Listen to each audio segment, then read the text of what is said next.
Hi, good morning. Para sa mga ina na nasa ibang bansa, para po sa mga anak natin. Try ko lang po, si Vilma Santos.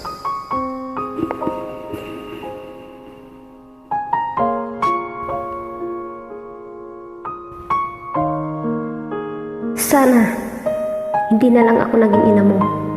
Sana, hindi na rin naging anak ngayon kung nisip mo na hindi ako pinili bilang ina mo. Sana, maisip mo rin na hindi ito ang buhay na pinili ko para sa inyong mga anak ko.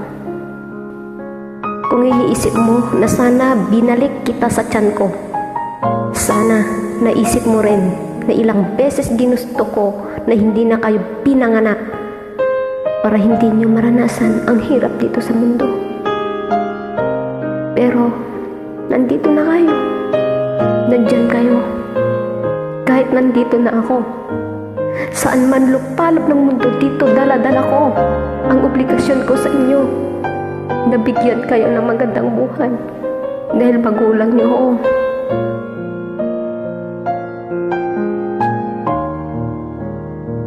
Dahil mahal ko kayo. Dahil mahal ko kayo. Ngayon, sabihin mo sa akin.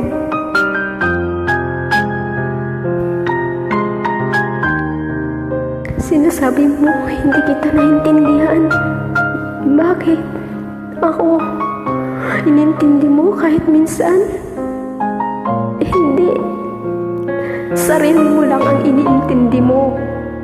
Sana kahit minsan, binigyan mo ako ng halaga lahat ng paghihirap ko sa inyo. Lahat ng sakripisyo ko sa inyo. Sana, tuwing umiinom ka ng alak, habang hinihit-hit mo ang sigarilyo mo at habang nilulustay mo ang pinadala ko, sana maisip mo rin kung ilang pagkain ang tinis kong hindi kinain para lang makapagpadala ko sa malaking pera rito. Sana, habang nakahiga ka sa kutsyon matutulog, maisip mo rin kung ilang taon akong matulog mag-isa habang namumulila ako sa inyo, yakap at mahal ko. Sana maisip mo kahit kunting kung gaano kasakit ang aking nalagan mga batang hindi ko kaano-ano, samantalang kayo ay ang mga anak ko na hindi man lang naalagaan. Alam mo kung gaano kasakit yun?